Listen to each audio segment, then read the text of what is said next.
Minu nimi on Johannes, tuntud ka kui Justus Voolersoogen. Ja mina olen Madis, mina olen Meinhard Viilmann keskaegselt. Sa oled ülikoolis praegu? Jaa, Tartus. Mis sa õpid?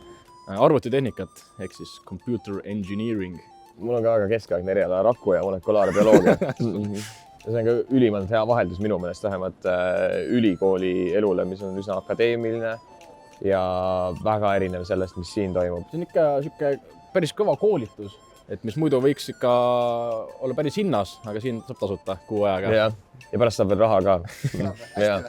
Ma ütleks küll, jah. Täitsa viisakalt. Raha üks asi, aga see elamuse, see vibe, mis siin on, et see kindlasti on hoopis teine, hoopis ägedam, et siin ei ole sellist etiketiteenindust, et siin on selline vabam ja tee nagu sa teed, aga tee seda keskaegselt. Ja no muidugi teenindajad ei ole üldse nagu töötajad siin.